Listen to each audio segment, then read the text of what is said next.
classes.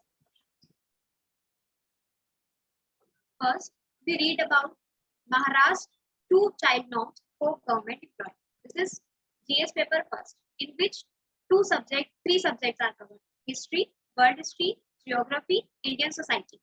In Indian society, our first topic is Maharashtra 2 child norms for government employees. This is our first topic.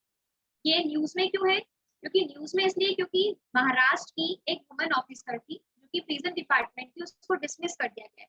क्यों dismiss कर दिया गया है? क्योंकि उसने एक ये चीज छुपा के रखी थी कि गवर्नमेंट की एक Maharashtra civil service declaration of small family rules के अंतर्गत ये होता है कि आपको गवर्नमेंट जॉब तभी मिल सकती है जब आपके पास not more than 2 children, that means उसके पास 3 चिल्ड्रन थे, इसलिए उसको इस जॉब से डिसमिस कर दिया गया। अब बेसिकली ये है क्या, what is the 2 children services rule for Maharashtra? तो इसके बारे में अपन पढ़ते हैं। Maharashtra civil service declaration of small family rules of 2005, जो कि डिफाइन करती है कि स्मॉल फैमिली में कौन कौन है, as a wife, as a husband and 2 children. इसके अंतर्गत ये है, it stipulates that a person is not eligible for a job with Maharashtra government if he or she has more than 2 children after 2005. मतलब 2005 के बाद महाराष्ट्र के अंदर किसी भी वुमन को जॉब नहीं मिल सकती, मैन को जॉब नहीं मिल सकती अगर उसके वहां पर उनकी फैमिली में 2 से ज्यादा चिल्ड्रन हैं। तो उसके बारे में अपन पढ़ते हैं। और चिल्ड्रन की डेफिनेशन के अंदर ये आता है कि अगर आपने चिल्ड्रन अडॉप्ट किया है तो वो इंक्लूड नहीं किया जाए। अब इसके बारे में थोड़ा बैकग्राउंड जान लेते हैं कि बैकग्राउंड क्या है। Maharashtra is one of the few state in the country that have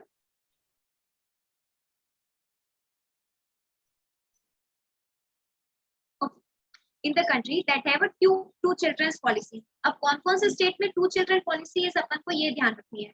तो वो स्टेट से राजस्थान, मध्य प्रदेश, आंध्र प्रदेश, तेलंगाना, गुजरात, उड़ीसा, उत्तराखंड और असम को अभी लेटेस्ट एडिशन 2019 में ऐड किया गया है।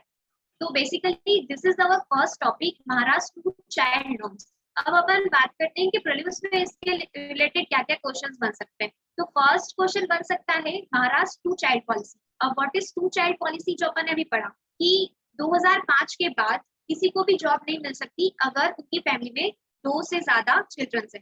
सेकेंड, उसकी एप्लीकेबिलिटी कहाँ एप्लीकेबल है, हमने पढ़ लिया कि राजस्थान, मध्य प्रदेश, महाराष्ट्र, आंध्र प्रदेश, तेलंगाना, गुजरात, उड़ीसा, यहाँ ही एप्लीकेबल है। इसमें एक्सेप्शन क्या है? एक्सेप्शन की बात करेंगे तो एक्सेप्शन ये है कि अगर आपने चिल्ड्रन को अडॉप्ट किया है तो वो उसके अंतर्गत नहीं आएगा, वो काउंट नहीं किया जाएगा।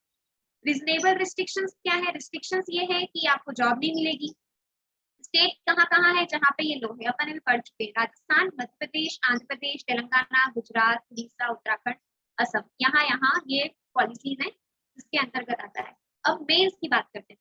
तो मेंस के लिए फर्स्ट क्वेश्चन है, discuss the issue associated with Maharashtra civil services declaration of small family rules. तो हमको इस इशू को डिस्कस करना है। तो बेसिकली इसके अंदर अपन को 3 स्ट्रक्चर से अपन बनाएंगे मेंस का क्वेश्चन।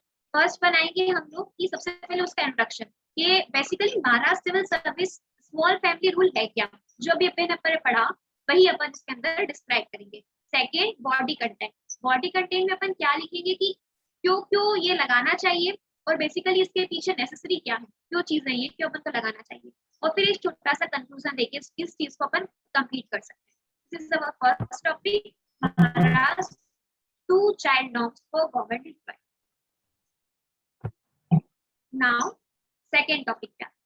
वेट सयोनी मैम, आज जहां पर पेज व्यू लिखा हुआ है उसके साथ में देखो कि फुल पेज व्यू का एक ऑप्शन है, ये वाला, प्लीज इसको क्लिक कर लीजिए। हाँ अब ठीक है, अब पूरा बड़ा दिखाई दे रहा है ना बच्चों को। Thank you sir. Full page में मुझे नहीं दिखेगा, वो यहाँ से साइड से चला जा रहा है। फिर जैसे आपको ठीक लगता है आप कर लीजिए, ठीक है। पर मेरे हिसाब से दिखना चाहिए था आपको भी। तो आप प्लस या माइनस का साइन यूज करना, जितना बड़ा करना चाहो उतना कर लो, ठीक है। ठीक है, okay, yes. Continue. Now our second topic, जो कि टॉपिक कवर्ड है सेकंड पेपर में। जीएस पेपर में क्या कौन कौन सब्जेक्ट कवर होते हैं? बेसिकली फर्स्ट पॉलिटी कवर होता है अपना, है ना। सेकंड इंटरनेशनल अफेयर्स कवर होते हैं। तो अपना टॉपिक किसके अंदर है, आर्टिकल 207। अब आर्टिकल 207 फट से क्लिक हो जाना चाहिए कि किसके अंतर्गत आता है। अपन ने पढ़ा है कि हाई कोर्ट्स के अंतर्गत 214 से लेके 232 आर्टिकल्स के अंतर्गत हाई कोर्ट के हैं। तो आर्टिकल 217 की बात कर रहे हैं कॉन्स्टिट्यूशन ऑफ इंडिया। अब ये क्या है, बेसिकली ये न्यूज में क्यों है, न्यूज में इसलिए है क्योंकि प्रेसिडेंट ने आर्टिकल 217 के क्लोज 1 के अंतर्गत जस्टिस विमला एस कपूर को एडिशनल जज के रूप में छत्तीसगढ़ हाईकोर्ट के रूप में अपॉइंट किया है। अब बेसिकली 217 क्लोज फर्स्ट है क्या, इसके बारे में अपन थोड़ा सा ओवरव्यू देखते हैं। अपॉइंटमेंट एंड कंडीशन, क्या है ये चीज, अपॉइंट करना है और condition of the office of a जज of a high court. President appoint कर सकता है और कुछ कंडीशंस लगा सकता है जज ऑफ अ हाई कोर्ट पर। तो बेसिकली हम इसके बारे में आगे बढ़ते हैं। क्या है ये, एवरी जज of a high court shall be appointed by president. ये इजीली सबको पता होना चाहिए कि एवरी जज ऑफ अ हाई कोर्ट किसके द्वारा अपॉइंट होता है, प्रेसिडेंट के द्वारा, और उसके अंदर ही रहता है। पर ये कंसल्ट करता है चीफ जस्टिस ऑफ इंडिया से, governor of the state, and in case of appointment of a जज, अगर अदर देन चीफ जस्टिस, अगर चीफ जस्टिस के अलावा दूसरे जज को अपॉइंट कर रहा है तो वो chief justice of high court से भी कंसल्ट करेगा। अब बात करते हैं हम लोग कि एडिशनल जज और एक्टिंग जज के लिए जो आर्टिकल 214 होता है, आर्टिकल 214 रिटायर्ड जज के लिए होता है कि रिटायर्ड जज को अपॉइंट करने के लिए आर्टिकल 214 के अंतर्गत किया जाता है। इसके अंदर क्या होगा कि and in any other cases until he attain the age of 62। अब फर्स्टली अपन को ये ध्यान रखना है कि हाई कोर्ट के लिए एज है 62। कॉन्स्टिट्यूट अपन को प्रोवाइड करता है maximum age, not minimum age. 62 maximum age है, अगर उसके बाद वो रिटायर्ड हो जाएगा। और सुप्रीम कोर्ट के लिए ये कितनी है, 65। सुप्रीम कोर्ट के लिए ये है 65। A judge may be written under his hand addressed to the president resign office। अगर किसी जज को रिजाइन करना है तो वो प्रेसिडेंट को रिजिग्नेशन लेटर देके रिजाइन कर सकता है। जज में भी रिमूव फ्रॉम हिज ऑफिस, अब जज को भी रिमूव कर सकते हैं, कैसे, प्रेसिडेंट के हाथ में होता है रिमूव करना, जो कि आर्टिकल 124 के अंतर्गत आता है, रिमूवल ऑफ अ जज of a supreme court and high court. अभी रिमूवल ऑफ अ जज कैसे होगा कि प्रेसिडेंट ने एक ऑर्डर पास किया पार्लियामेंट में, पार्लियामेंट में जब तक की स्पेशल मेजोरिटी नहीं होगी तब तक की उस सुप्रीम कोर्ट के जज को या हाई कोर्ट के जज को रिमूव नहीं किया जा सकता। द ऑफिस ऑफ अ जज shall be vacate by his being appointed by president to be a judge of the supreme court or by his being transferred by the president to any other high court without the territory of India। अब इसका मतलब क्या हुआ इस paragraph का कि office of the जज जो कि वैकेंसी है या उसमें खाली है तो वो प्रेसिडेंट द्वारा अपॉइंट किया जाएगा, सीधा सा मतलब है। और दूसरी बात है कि अगर प्रेसिडेंट चाहे तो किसी भी जज को, हाई कोर्ट के जज को ट्रांसफर कर सकता है इंडियन टेरिटरी के अंतर्गत। अब अपन बात करते हैं कि इसके अंतर्गत प्रीलिम्स की क्या-क्या क्वेश्चन बन सकते हैं अबाउट आर्टिकल 217 एंड उसके सब क्लास। तो हमने बताया कि 217 आर्टिकल सब क्लास 1 अंतर्गत क्या कि प्रेसिडेंट अपॉइंट करता है और ट्रांसफर कर प्रेसिडेंट अपॉइंट करता है और कंडीशन लगा सकता है हाई कोर्ट के जज की। और हाई कोर्ट के आर्टिकल कौन कौन से हैं, आर्टिकल 214 टू लेकर 232 तक आर्टिकल हाई कोर्ट्स के अंदर आते हैं। अब बात करते हैं हम इसमें सेकंड की transfer of high court. High court transfer of high court जजेस कौन ट्रांसफर कर सकता है, प्रेसिडेंट ट्रांसफर कर सकता है हाई कोर्ट के जज। अपॉइंटमेंट एंड रिमूवल ये भी प्रेसिडेंट कर सकता है। एक्टिंग जजेस, appointment, roles and responsibility, in 3-4 point से अपने प्रीलिम्स के क्वेश्चंस बनते हैं, जिसको अपन को ध्यान में रखना है कि अगर अपना ये टॉपिक न्यूज में आया है आर्टिकल 217 तो उससे रिलेटेड हम सारा एरिया कवर कर सकें। और इससे रिलेटेड कुछ तो मुझे लग नहीं रहा है इससे रिलेटेड कोई कुछ पूछा जा सकता है। अब अपन नेक्स्ट टॉपिक के अंतर्गत बढ़ते हैं। नेक्स्ट टॉपिक कवर है leaders call for house panel meets. Basically ये लीडर्स ने कॉल किया है, अब ये न्यूज में क्यों आया है,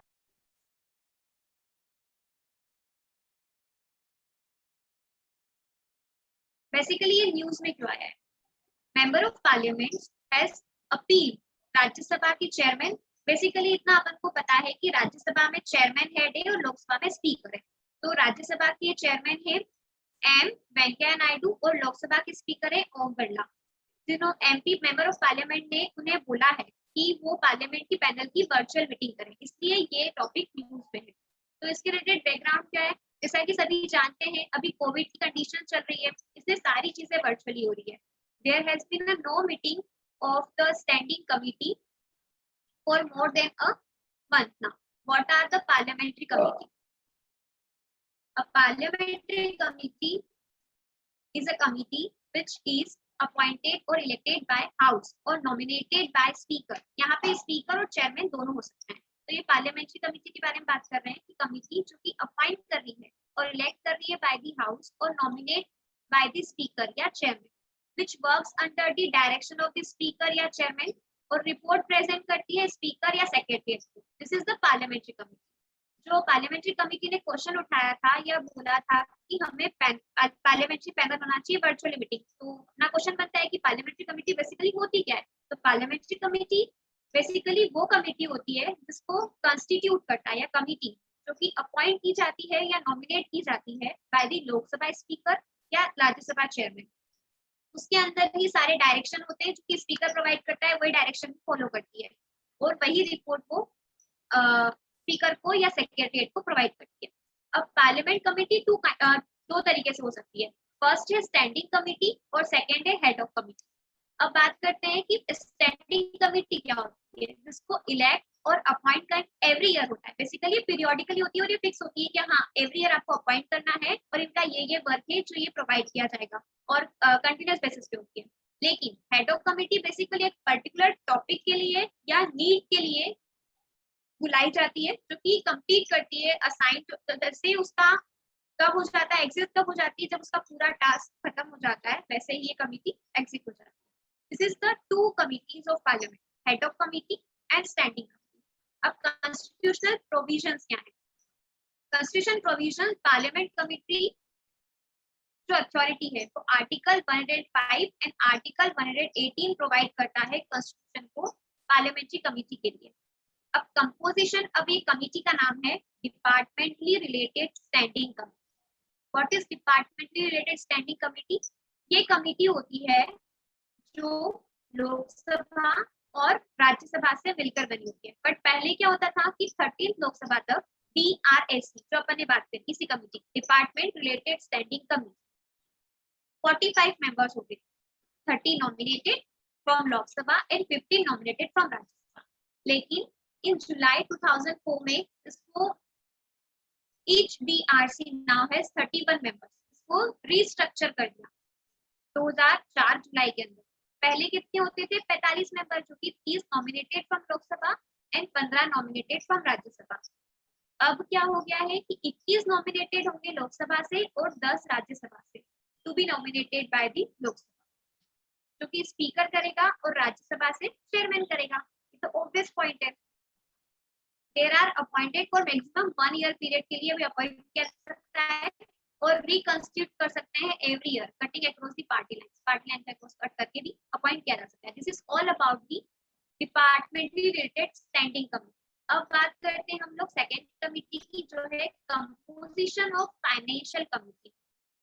अब फाइनेंशियल से समझ में आ रहा है कि फाइनेंशियल दैट मींस की मनी की बात हो रही है और हमने पढ़ा है कि मनी बिल सिर्फ लोकसभा में इंट्रोड्यूस होता है और राज्यसभा में इतना ज्यादा पावर नहीं रहता, इसीलिए द एस्टिमेटेड कमेटी जो कि फाइनेंशियल कमेटी के अंतर्गत आती है जिसमें 30 मेंबर्स होते हैं, all from the Lok Sabha not Rajya Sabha.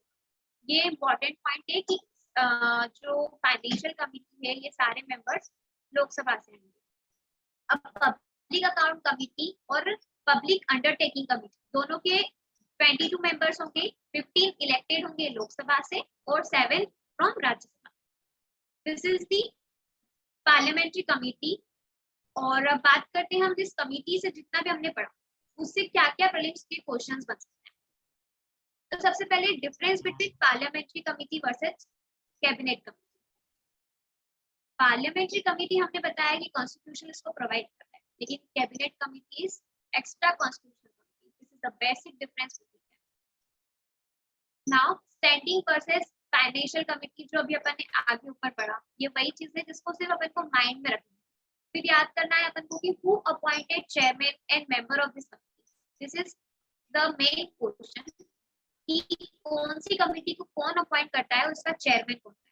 फिर पूछ सकते हैं कि कमिटी एक्सक्लूसिवली ओनली लोकसभा, जैसे हमने बताया कि एस्टिमेटेड कमिटी सिर्फ उसमें लोकसभा के मेंबर्स होते हैं, एस्टिमेट कमिटी के अंदर सिर्फ 30 मेंबर्स होते हैं और वो सारे के सारे लोकसभा से आते हैं। तो अपन को ये देखना है कि कौन कौन सी कमिटीज है जो कि सिर्फ लोकसभा से बनती है।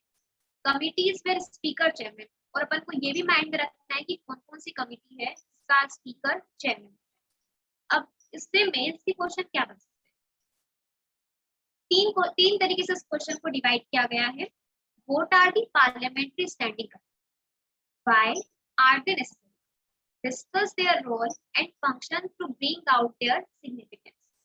So basically इस क्वेश्चन को हम तीन तरीके से लिखेंगे, तीन पार्ट में डिवाइड करा हुआ है, तो हम लोग तीन तरीके से लिखेंगे। कैसे? सबसे पहले पार्लियामेंट्री स्टैंडिंग कमेटी क्या होती है इसको समझाएंगे, जो भी अपन ने पढ़ा कि पार्लियामेंट्री स्टैंडिंग कमेटी कैसे बनती है, कौन इसको अपॉइंट करता है, कितने टाइम के लिए होती है, ये सब इसमें लिखेंगे।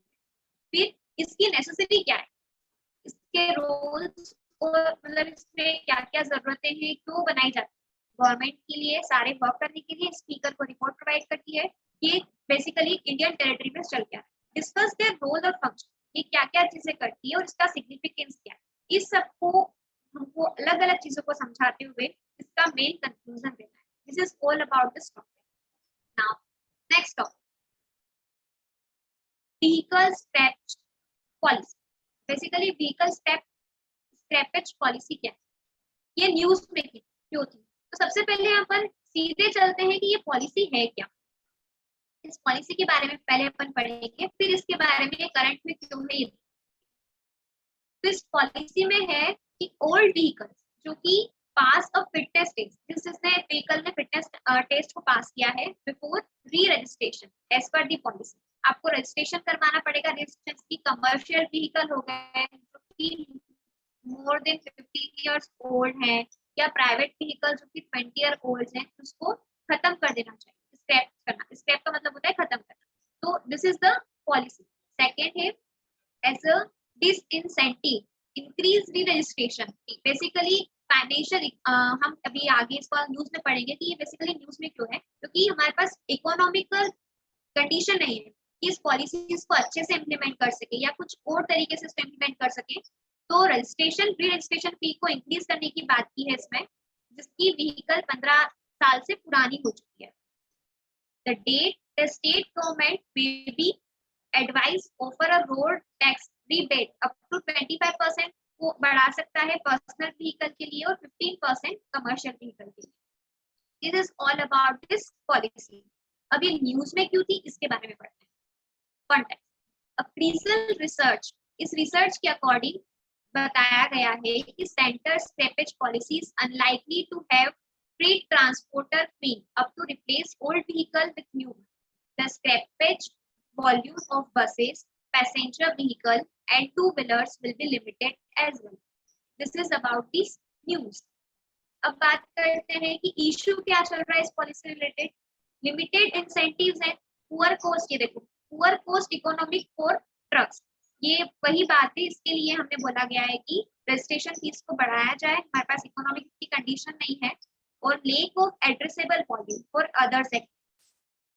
Third, the potential benefit for scrapping a 15-year-old entry-level small cars will be 17,000, whereas its resale value is around 95,000.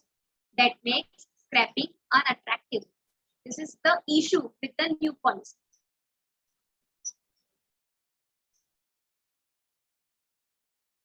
Need of the earth क्या है? With this breakdown for scrappage policy seamlessly implemented, हमको क्या करना है, comprehensively plan बनाना है in terms of removing end of life vehicles, जो कि पुराने व्हीकल्स हो चुके हैं, जो कि ज्यादा पोल्यूट कर रहे हैं, उन चीजों को हटाने के लिए हमको एक कॉम्प्रिहेंसिव प्लान बनाना है from the road. Freight transport needs stronger financial support.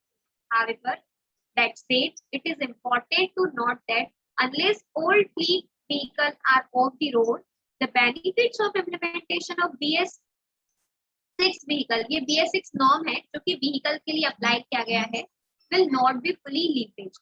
This is our the policy. This is our news. अब बात करते हैं कि इससे रिलेटेड क्वेश्चंस की फीचर्स ऑफ द पॉलिसी, इस पॉलिसीज के फीचर्स हैं, किसके लिए एप्लीकेबल है और इसके इंटेंशन, थ्री की एरियाज जिसको अपन को ध्यान में रखते हुए इस टॉपिक को पढ़ना है और समझना है कि क्या चीज है ये, इसके फीचर्स क्या है, कहाँ कहाँ एप्लीकेबल है और कहाँ कहाँ इसके डिसएडवांटेजेस है। और मेंस का क्वेश्चन है कि discuss the issue associated with the policy, इससे क्या क्या इशू एसोसिएटेड, हमने बताया ना कि इशू क्या है, इससे तीन इशू है कि लिमिटेड इंसेंटिव्स, हमारे पास इंसेंटिव्स नहीं है, एड्रेसेबल वॉल्यूम कम है हमारे पास, इकोनॉमिक नहीं है, cost of economic for trucks poor cost है, this is the issue regarding this policy. तो इस इशू को हेडिंग बनाकर अपन अच्छे से एक्सप्लेन कर सकते हैं। नाउ जीएस पेपर 3 के कुछ टॉपिक्स हैं करंट में। जीएस पेपर 3 से कौन कौन से क्वेश्चंस कौन कौन से सब्जेक्ट आते हैं, इकोनॉमी है ना, मोस्ट इंपॉर्टेंट, एनवायरनमेंट है ना, eco, EVS, this is the topic which are covered in GS 3।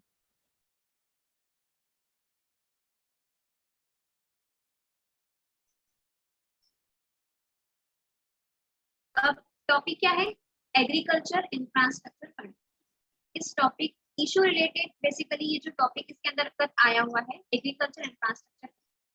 अब ये न्यूज में क्यों था, क्योंकि फंड ने क्रॉस किया है 8000 करोड़, क्योंकि रिसीविंग 8,665 एप्लीकेशन, इससे 8,216 करोड़ में बर्ड की एप्लीकेशंस को रिसीव किया है एग्रीकल्चर इंफ्रास्ट्रक्चर फंड ने, जिसके कारण ये न्यूज में है।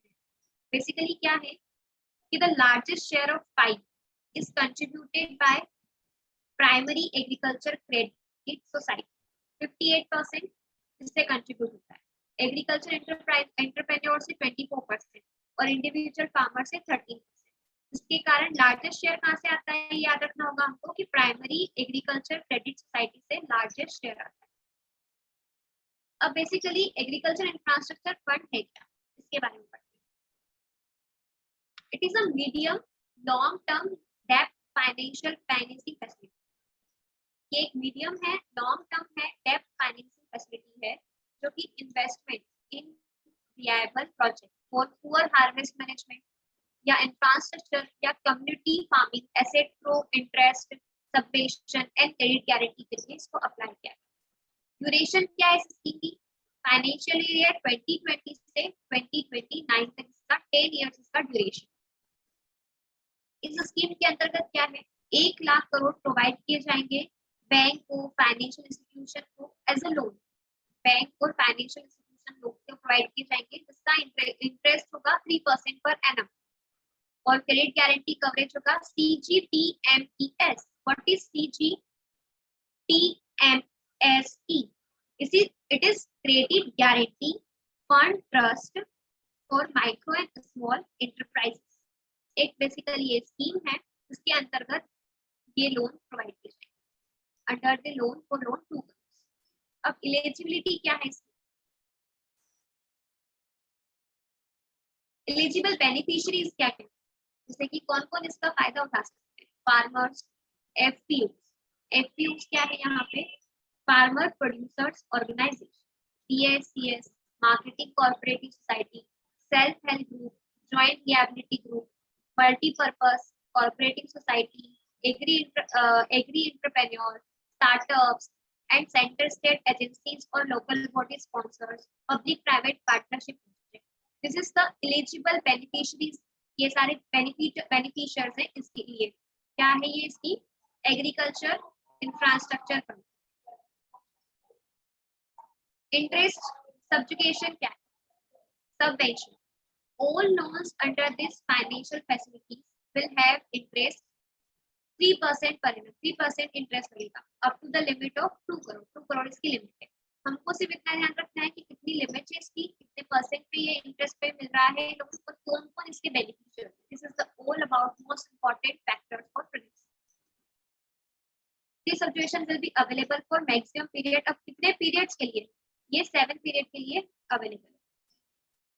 क्रेडिट गारंटी क्या है, coverage will be available for eligible borrowers. कौन कौन बोरोवर्स हमने पढ़ लिया, from the financial facility under credit guarantee fund trust and micro small, ये आ गया जो मैं बता रही थी। क्रेडिट गारंटी फंड ट्रस्ट वो माइक्रो एंड स्मॉल एंटरप्राइजेस, इसके अंतर्गत सारी फाइनेंशियल फैसिलिटीज इसके द्वारा प्रोवाइड की जाएगी। This is a scheme 2 crore तक के लोग। The fee for this coverage will be paid by the government, और इसके लिए जितनी भी फी होगी वो गवर्नमेंट पे करेगी। In case of farmer procedure organization producer organization, the credit guarantee may be availed from the facility created under FPO promotion scheme. Okay, अब याद रखना कि ये जो जितने भी बोरोवर्स थे इसके लिए तो फैसिलिटीज कहाँ से आएगी, CGTMES के लिए। और ये जो है FPO की क्रेडिट गारंटी जो FPO प्रमोशन स्कीम से आएगी, जो कि department of agriculture corporation farmer welfare के अंतर्गत आता है। Is it clear? अब बात करते हैं इसकी मैनेजमेंट। मैनेजमेंट कौन करता है? It will be managed and monitored by the management information system. Online platform है जो कि इसको मैनेज करता है और मॉनिटर करता है। This is a very important topic और वेरी इंपॉर्टेंट फैक्ट जो कि आपको याद होना चाहिए कि मैनेज कौन करता है, एग्रीकल्चर इंफ्रास्ट्रक्चर फंड। ये ऑनलाइन मैनेजमेंट इंफॉर्मेशन सिस्टम इसको मैनेज करता है। National state and district level monitoring committee है, इसको अलग अलग है, नेशनल लेवल पर, स्टेट लेवल पर, डिस्ट्रिक्ट लेवल पर मॉनिटरिंग कमेटी को सेटअप किया गया है, जो कि इंश्योर करती है real time monitoring and effective feedbacks के लिए ये बनाई गई है। अब इससे रिलेटेड क्वेश्चंस प्रीलिम्स में क्या क्या बन सकते हैं? ये फंड के बारे में पूछ सकते हैं, ये फंड को मतलब बेसिकली ये फंड काई के लिए है, इसके लिए कौन कौन बेनिफिशियर है, what are FPOs basically farmer producers organisations होते हैं, इसके लिए भी अलग अलग चीजें हैं। What are the cooperatives and constitutional provisions? Cooperatives के लिए क्या क्या constitutional provisions हैं? और about ये स्कीम के बारे में अपन को पता होना चाहिए। सेंट्रल सेक्टर और सेंट्रल स्पॉन्सर स्कीम्स के बारे में अपन को अंतर पता होना चाहिए कि सेंट्रल सेक्टर स्कीम्स क्या है और सेंट्रली स्पॉन्सर स्कीम्स क्या है, और core versus core of core schemes, ये इसके बारे में अपन को अंतर पता होना चाहिए। This is the please perspective.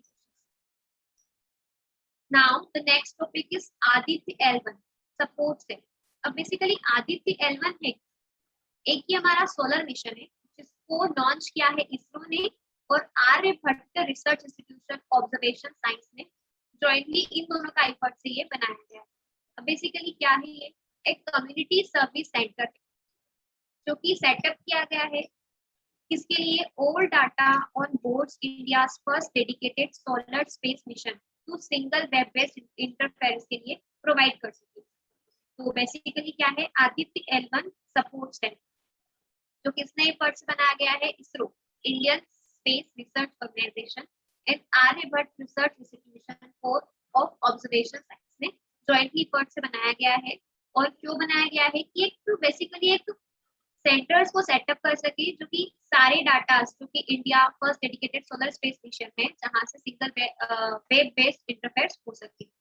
अब बात करते हैं second, it will allow every interested individual to perform scientific analysis होता है, और ये सेंटर एवरी इंटरेस्टेड इंडिविजुअल के लिए अलाउ करेगा कि आप एनालाइज कर सकते हो उस डाटा।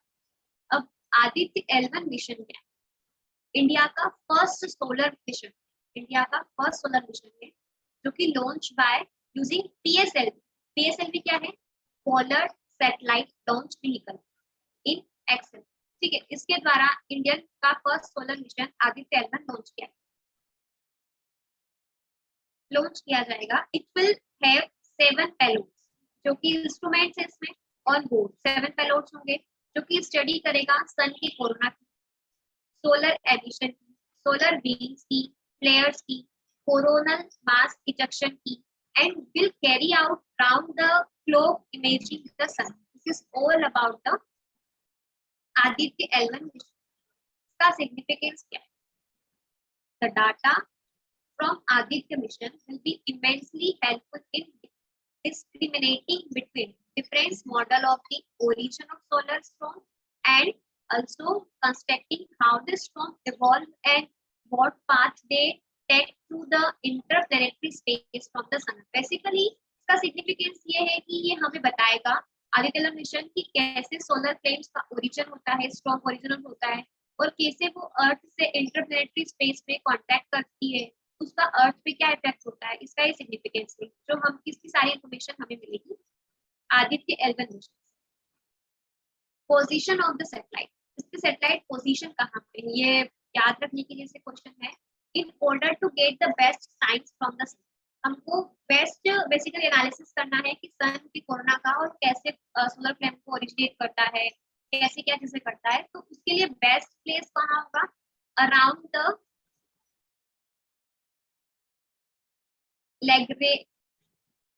लैग्रांजियन पॉइंट एल, इसके अंतर्गत सन अर्थ सिस्टम के अंतर्गत हमको इस पॉइंट को रखना है, इस पॉइंट पे सैटेलाइट को प्लेस करना है। अब इसको हम study, why do we study the sun and solar, हमको उसके बारे में हम स्टडी क्यों करें, तो क्यों स्टडी करना है, उसका फर्स्ट पॉइंट ये है कि the sun is the only star we can study up close, by studying this star we will be live with, will learn more about stars throughout the universe. तो सबसे पहले हमको ये पता है कि सन एक हमारा ओनली स्टार है, इसके बारे में हम थोड़ा बहुत कुछ जानते हैं, और अगर उसको हमने अच्छे से सीख लिया, समझ लिया, तो हम दूसरे जो स्टार्स हैं उसके बारे में भी, यूनिवर्स में उसके बारे में भी हम समझ सकते हैं। The sun is a source of light, ये सबको पता है, heat of the light on earth, the more we know about it the more we can understand how life on earth develop. Basically simple है कि जितना हम सन के बारे में जानेंगे, जितना पता चलेगा कि कैसे लाइफ इवॉल्व हो रही है उसके आगे, कैसे वो सन लाइट प्रोवाइड कर रहा है, कैसे हीट प्रोवाइड कर रहा है अर्थ को, किस तरीके से, जितना जानेंगे उतना कम है, और उसके बारे में और जानने के लिए क्यूरियोसिटी रहेगी mind. Third one is it is the source of the solar wind, basically solar wind का सोर्स है, जो कि ionized gases है। From that sun, the stream passed Earth at speed for more than 500 km per second, a million miles per hour। इस speed से उसकी solar winds चलती है। इसको उनका बारे में पता चल जाएगा कि बेसिकली कौन कौन सी गेसेस हैं उस सोलर विंड्स के अंदर, आयोनाइज्ड गेसेस है, किस स्पीड से चल रही है, क्या कर सकती है, क्या नहीं कर सकती है, क्या प्रिकॉशंस करने हैं, ये सारी चीजें। Disturbance in the solar winds shake Earth's magnetic field and pump energy into the radiation field। Solar wind में डिस्टर्बेंस होता है तो वो अर्थ की मैग्नेटिक फील्ड्स को चेक, अर्थ की मैग्नेटिक फील्ड्स भी थोड़ी सी उसमें भी इफेक्ट होता है। इसके कारण क्या होता है, रेडिएशन बेल्ट्स होते हैं, जो चेंजेस आ जाते हैं near the earth space, known as a space weather, हम लोग उसको स्पेस वेदर बोलते हैं, जहाँ चेंजेस आते हैं। बेसिकली अब फिफ्थ है कि इफेक्ट होगा सैटेलाइट्स पे। Space weather can change the orbit of satellite, shorten their lifetime, or interfere with on-board electronics। Effects क्या होगा सैटेलाइट्स पे, स्पेस वेदर क्या कर सकती है कि सैटेलाइट्स के ऑर्बिट को चेंज कर सकती है, उनकी लाइफ टाइम को कम कर सकती है ना, विद ऑन बोर्ड इलेक्ट्रॉनिक्स से इंटरफेयर कर सकती है। The more we learn about what causes space weather and how to predict it, भाई जैसा कि हमको पता है कि अगर हम उसके बारे में और जानेंगे कि स्पेस वेदर बेसिकली क्या है और वो क्या क्या कर सकता है और कैसे उससे बचना है, ये सब हमको पता चलेगा। More we can protect the satellite be dependent, जिस सैटेलाइट पे हम डिपेंड। अब 6 पॉइंट है इसका, safety and preparedness। The solar wind dominates the space environment, as we said, spacecraft and astronauts further from home। We must understand the space environment just as early safer needed to understand the ocean। This is the safety purpose के लिए भी हमको समझ सकते हैं। This is the 6 things which we know about the sun, and इसलिए हम सन की स्टडी करना चाहते हैं, सोलर विंड की स्टडी करना चाहते हैं। अब इस टॉपिक से क्या क्या क्वेश्चन बन सकते हैं उसके बारे में देख लेते हैं। मिशन क्या है, अब सबसे पहले ये क्वेश्चन पूछ सकते हैं कि आदित्य L1 जो मिशन है बेसिकली वो किसके लिए है, मार्स के लिए है, सन के लिए है, किसके लिए, ये से क्वेश्चन बन सकता है। सेकंड, इसका ऑब्जेक्टिव क्या है, ये क्या करेगा, बेसिकली PSLV द्वारा इसको हम लोग भेजेंगे और कहाँ जाएगा, ये सन के कोरोना के अंदर वहां की सोलर विंड्स को स्टडी करेगा। What are the lagrangian points, जिस पे वो प्लेस होगा सोलर सिस्टम, बेसिकली वो बेस्ट प्लेस होगा जहाँ पे हम लोग को आदित्य L1 प्लेस करना है, जिसके कारण हम उसको मोर इंफॉर्मेशन प्रोवाइड वो इंफॉर्मेशन गेन कर सकते हैं। सोलर विंड्स क्या होती है, ये दिस इज द 4 टॉपिक्स जो कि इस टॉपिक्स के अंदर से बन सकते हैं, 4 फैक्ट्स या 4 क्वेश्चंस कह लो जो कि इस चीज से इस टॉपिक से बन सकते हैं, और उसको हमें पता होना चाहिए। अगर अपन करंट अफेयर्स पढ़ रहे हैं तो इन टॉपिक्स को माइंड में रखते हुए उन चीजों को रीड करें। नाउ मेंस में क्या क्वेश्चन हो सकता है, discuss the significance of the mission, जो हमने सिग्निफिकेंस पढ़ा कि इसकी इम्पोर्टेंस क्या है, या हम इसके बारे में क्यों पढ़ना चाहते हैं, अगर इसको हमने समझ लिया तो किस चीजों को प्रिडिक्ट करने में या किस चीज को प्रोटेक्ट करने में हमको आसानी होगी, वो हमें पता चल जाएगा। तो इसी तो बहुत बिल्कुल स्ट्रेट फॉरवर्ड क्वेश्चन है और इजीली समझ। अब the topic is Assam earthquake. Basically अभी रिसेंटली असम में अर्थक्वेक आया है जो कि 6.4 रिक्टर स्केल से ही क्या है असम को रिसेंटली। बेसिकली अर्थक्वेक है तो एपिसेंटर क्या रहा होगा इसके बारे में देखते हैं। The preliminary analysis shows that the events are located near the Kopili Fault, जो कि क्लोजर है हिमालय फ्रंटल ट्रस्ट। इससे अब ये बेसिकली हिमालय फ्रंटल ट्रस्ट क्या है, ये क्वेश्चन उठा होगा माइंड में, तो उसके बारे में मैं आगे बढ़ूँ। ये बेसिकली होता है, the area is seismically very active, falling in the highest seismic hazardous zone, associated with, basically ये इसके बारे में बता रहे हैं कि असम अर्थक्वेक जो है वो क्यों आया है और किस कारण से आया है। क्यों आया है कि जहाँ पे कहाँ associated with the collision tectonics where Indian plates of ducts beneath the Eurasian plate. देखो what is the Himalaya front thrust, इसके बारे में पढ़ते हैं कि ये देखो इस डायग्राम में समझ में आएगा। ये है मेन सेंट्रल ट्रस्ट, ये है हमारा हिमालय ट्रस्ट, और ये मेन बाउंड्री ट्रस्ट जो कि थोड़ा सा ये सिक्किम वाला एरिया, ये असम वाला एरिया है ना, और ये हम ये असम वैली यहाँ पे इस जगह, और ये है कॉपिली फोर्ट जहाँ पे अर्थक्वेक अभी देखा गया, इसका एपिसेंटर यहाँ देखा गया। तो बेसिकली हिमालय फ्रंटल ट्रस्ट क्या होता है, जिसको हम लोग बोलते हैं मेन फ्रंटल ट्रस्ट, एमएफटी भी बोला जाता है, एक जियोलॉजिकल फॉल्ट है। अब ये फॉल्ट क्या होता है इसके बारे में पढ़िए। along the boundary of the Indian and the Eurasian tectonic plates, Eurasian tectonic plates और इसके अलोंग के साथ साथ ये चल रहा है, ये है हमारा हिमालय फ्रंटल ट्रस्ट। अब फोल्ड क्या होता है, फोल्ड बेसिकली एक फ्रैक्चर है जो कि अलोंग द ब्लॉक और the crust on either side have moved, basically या तो वो उसको ऊपर की तरफ मूव कर देगा या नीचे की तरफ मूव कर देगा। ये बेसिक जियोग्राफी की तरह हमने पढ़ा है कि फोल्ड बेसिकली क्या होता है, फ्रैक्चर हो जाता है और फिर वो सब्जुगेट हो जाती है और मर्ज हो जाता है, this is about the fold. इस तरीके से कुछ है। तो साइड है move relative to one another parallel to their fracture. अब नीड ऑफ द आर क्या है कि अर्थक्वेक तो ऐसे आते रहेंगे क्योंकि वहां क्या बना हुआ है, मेन फ्रंटल ट्रस्ट बना हुआ है। तो हमें किस चीज की जरूरत है, हमें क्या करना चाहिए। The northeast is located is the highest seismological zone, ये हमको पता है। तो सो वी मस्ट है कांस्टेंट अर्थक्वेक, ये भी आएंगे। तो उसके लिए हमको क्या चाहिए, एक प्रिपेयर्डनेस चाहिए कि हम प्रिपेयर कर पाए कि हाँ अर्थक्वेक का लेवल क्या रहेगा, या पहले से पता कर पाए कितना अर्थक्वेक रहेगा, तो उसके लिए क्या क्या प्रिकॉशंस कर रख सकते हैं। तो ये बहुत जरूरी है, ये हमारी नीड है। Background historically and instrumentally recorded earthquake data shows the region has several moderate to larger earthquakes. सारा हिस्टोरिकली और इंस्ट्रूमेंटली डाटा शो होता है कि मॉडरेट टू लार्जर अर्थक्वेक यहाँ पॉसिबल है। The first of these was the Great Assam Tibbet. Great Assam Tibbet में earthquake आना है जो कि occurs on the October 1950 में अर्थक्वेक आया था, सबसे वर्स्ट अर्थक्वेक 1950 में असम और तिब्बत के जो कि ग्रेट असम तिब्बत में वहां पे हुआ था earthquake. This is all about the Assam earthquake, और हमको क्या करना चाहिए क्या नहीं करना चाहिए, कहाँ असम अर्थक्वेक आया, क्या इसका एपिसेंटर था, what is the Himalaya frontal trust, ये सारी चीजें हमें पता होनी चाहिए। अब कुछ प्रीलिम्स के फैक्ट्स हैं। कोविन क्या होता है, it is a cloud based IT solution.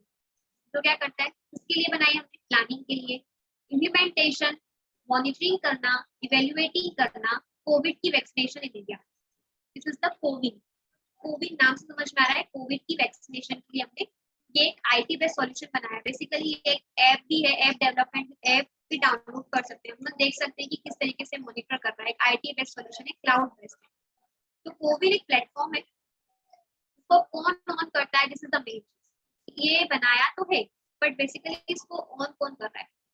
It is own by the ministry of health and family welfare. CoWIN platform को ministry of health and family welfare on करते हैं।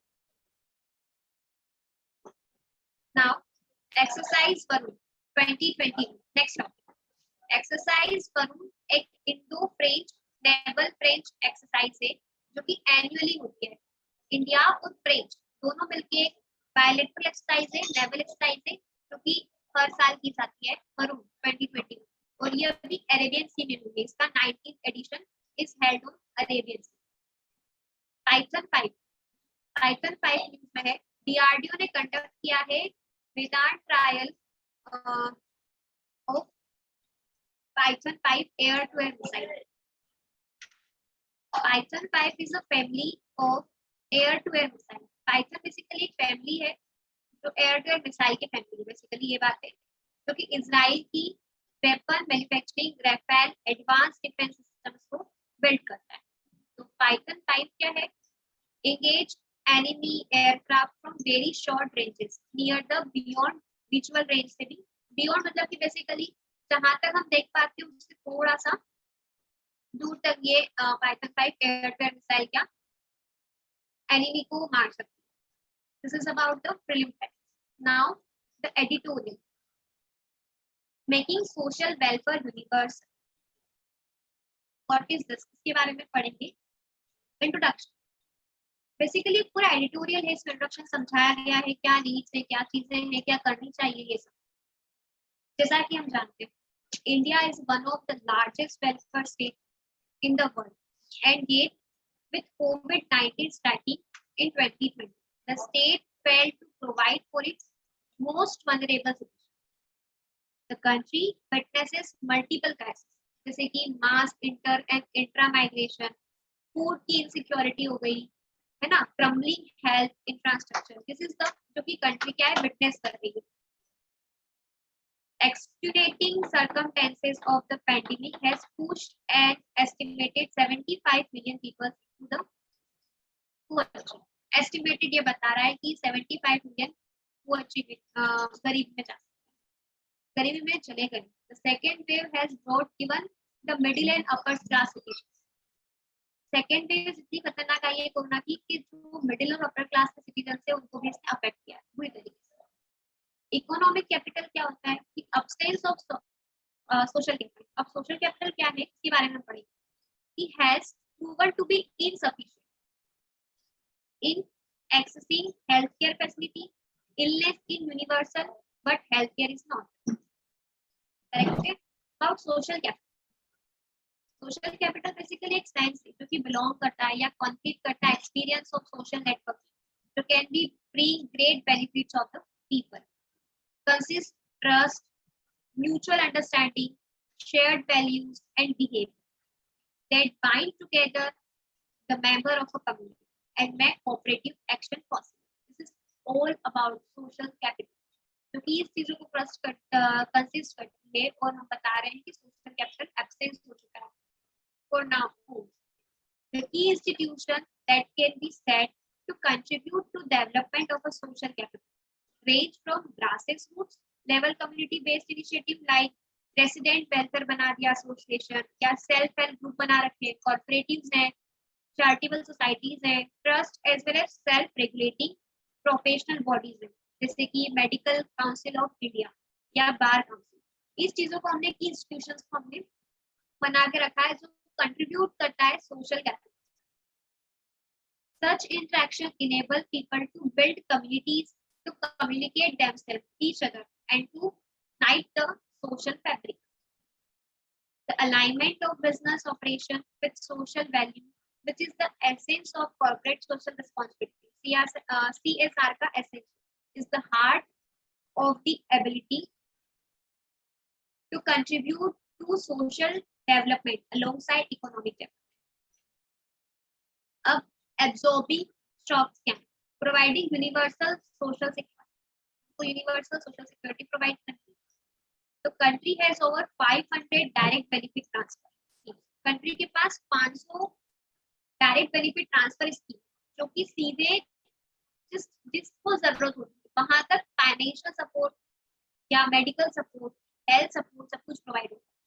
विद वेरियस सेंट्रल की schemes हो सकती है, state की schemes हो सकती है, या line departments are responsible. However this schemes have not reached those in need, और ये स्कीम्स वहां तक नहीं पहुंच पा रही है जिसको इसकी जरूरत है। The pandemic has revealed the leveraging our existing schemes and providing universal society security is the utmost important, almost important. This will help absorb the impact of external shock से हमको absorb कर सकती है impact जो पड़ने वाला है vulnerable population से। अब केस स्टडी करते हैं यूनिवर्सल हेल्थ केयर प्रोग्राम। अब ये प्रोग्राम क्या है? As an example, such a social protection scheme जो कि poor law system in Ireland in 19th country Ireland century 19th century Ireland एक country है जिसके पास breaking under the weight of poverty and famine introduced poor law system। उसने poor law system Ireland में introduce किया 19th century जो कि बहुत ही मतलब कि कमजोरी और गरीबी से और famine से था, to provide a relief that was financed by local property taxes के द्वारा फाइनेंस किया। These laws were notable for not only providing timely assistance but maintaining dignity and respectability of the poor while doing so. They were not designed as handout but as necessary response to a time of economic crisis. Today, the social welfare system in Ireland, एक social welfare system of Ireland जो कि evolve हो रहा है into four-floored apparatus that promises social insurance, social assistance, universal schemes, extra benefits and supplements को promote कर रहा है। ये इसके 4 core apparatus हैं जो कि social welfare system को आयरलैंड में basically evolve हो चुके हैं। तो बेस्ट एग्जांपल है आयरलैंड, हमें कुछ से सीखना चाहिए। A similar kind of social security system is not unimaginable in India. Imaginable है ही नहीं। We have seen an example of universal healthcare program जो कि India run successfully. The Pulse Polio Universal Immunization Program. Pulse Polio Universal Immunization Program हमारा successfully launch हुआ है और 2014 में India ने डिक्लेयर कर दिया है पोलियो फ्री। इंडिया को डिक्लेयर किया गया था polio free. It took a dedicated efforts. Number of years भी लगे। However, it shows us what is possible. क्या पॉसिबल नहीं हम ये बता सकते हैं, सब कुछ पॉसिबल। अगर एक बेसिकली पूरा एक एम डिसाइडेड हो, सारी चीजें डिसाइडेड हो कि हमें कैसे इसको इम्प्लीमेंट करना है, सारी चीजें important. With the advancement in knowledge and technology, a universal coverage of social welfare is impossible a short time. अगर हम सारे एडवांसमेंट नॉलेज रखें टेक्नोलॉजी के बारे में तो ये भी पॉसिबल है। Edge of application by having universal system, क्या एप्लीकेशंस हैं अगर हमारे पास universal system. Existing schemes cover a wide variety of social protection cover कर सकती है। However they are fractionalised across various departments and sub schemes. This causes problem beginning with data collection to last mile delivery. Having a universal system would improve the ease of application by consolidating the data of all eligible beneficiaries under the one database. तो universal system होगा, pending नहीं क्या होगा? Basically जो कि problems आ रही थी data collect करने में, बहुत सारे डाटाज हो रहे थे और डिलीवरी करने में प्रॉब्लम आ रही थी। तो यूनिवर्सल सिस्टम होगा तो ये इस चीज के लिए इम्प्रूव हो जाएगा कि आप इजीली एप्लीकेशन को कंसोलिडेट कर सकते हैं, है ना, डाटा को कलेक्ट कर सकते हैं। Third one is it can also reduce exclusion error. Exclusion error को भी reduce कर सकता है। क्या प्रधानमंत्री गरीब कल्याण योजना एक स्कीम है जिसके अंतर्गत जो कि स्टैंड करती है India into the universal social security को स्टैंडर्ड करती है। It already consolidate the public distribution system, PDS को कंसोलिडेट कर चुकी है। पीडीएस बहुत बड़े पैमाने पे पब्लिक डिस्ट्रीब्यूशन सिस्टम चल रहा है।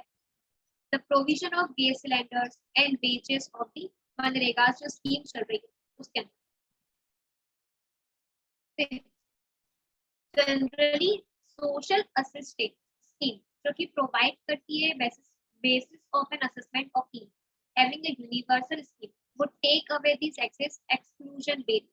क्या कर सकती है ये having a universal scheme जो कि exclusion barrier को भी देख सकती है. For example, public distribution section system can be linked to a universal identification card such as Aadhaar card. उसको लिंक होना चाहिए वोटर आईडी कार्ड से. इन दी एब्सेंस अगर राशन कार्ड नहीं है और पीडीएस जिसको नीड है उसको जरूरत नहीं मिल रही है, उसको नहीं मिल पा रहा है, तो वो उसको आधार कार्ड और वोटर आईडी से लिंक कर दिया जाए ताकि उसको अगर उसके पास राशन कार्ड नहीं हो तो भी उसे राशन मिल जाए. This would allow anyone who is need for food kits to access this scheme. It would be especially useful for migrant population. जैसा कि अभी कोविड-19 के कारण बहुत सारी पॉपुलेशन माइग्रेट कर रही है, उसको बहुत ज्यादा हेल्पफुल होगी. One nation, one ration card. This is also a scheme for us. Making other schemes welfare provisions like education, maternity benefits, disability benefits. Also, universal would ensure a better standard for living of the people. This is all about the application of if the universal social system is exists. Conclusion. To ensure some of these issues are addressed, we need to map the state and central schemes in a consolidated. हमको क्या जरूरत है कि state की और centre की scheme को हम लोग एक कंसोलिडेट मैनर में इसको बेसिकली क्या करें एड्रेस. हमको ये इस चीज की जरूरत है कि हमें अच्छे तरीके से सारी स्कीम्स को जिसको जरूरत है वहां तक हो. This is to avoid duplication को अवॉइड कर सकते हैं, है ना. Inclusion, exclusion, error in a welfare delivery. एक बिल्कुल वेलफेयर डिलीवरी हो alongside a study to understand cost of welfare access for vulnerable groups can be conducted. The growth of social capital lead to evaluation of healthy civil society manifesting as a distinct entity in a space between government and the society. Being a welfare state is our और eradicate हमको गरीबी को बहुत अच्छी तरीके से इसको हटाना ही है, खत्म ही करना है. ब्रिंग सोशल इक्वालिटी, को सोशल इक्वालिटी लानी है. डिलीवर करना है goods and service to deprived and vulnerable को हमको डिलीवर करना है. जैसे अभी पैंडेमिक चल रहा है, इसको जरूरत है, इस चीजों को जरूरत है जहां तक नहीं पहुंच पा रहा है. अगर हम उसकी चीज को मदद कर सके तो हमें जरूर करनी चाहिए. This will help give a targeted way forward, जो कि एक फॉरवर्ड वे एरिया है जिसको हम लोग बोल सकते हैं. Implementing of any of these ideas is the only possible through a focus on data. जैसा कि मैंने पहले बताया कि हमको एक चीज पे फोकस है कि हाँ हमारा ये aim focus on data digitalisation या data driven decision making and calibration across government department. तो ये इस चीज की जरूरत है कि अगर इस ये सारी चीजें होंगी कि हमारे पास एक फोकस करने के लिए डाटा होगा, डिजिटलाइजेशन होगा कि हाँ ये सारा डाटा है और यहाँ तक ये स्कीम पहुंची है और जिसको जरूरत है वहां तक ये चीजें पहुंच गई है. डाटा ड्राइवन डिसीजन मेकिंग होना चाहिए, कोलिब्रेशन होना चाहिए अक्रॉस गवर्नमेंट डिपार्टमेंट. कि ऐसा नहीं है कि स्टेट गवर्नमेंट कुछ और कर रही है, सेंट्रल गवर्नमेंट कुछ और कर रही है, ऐसा नहीं. कोलिब्रेशन के साथ स्कीम्स को इम्प्लीमेंट कर सकते. This is all about.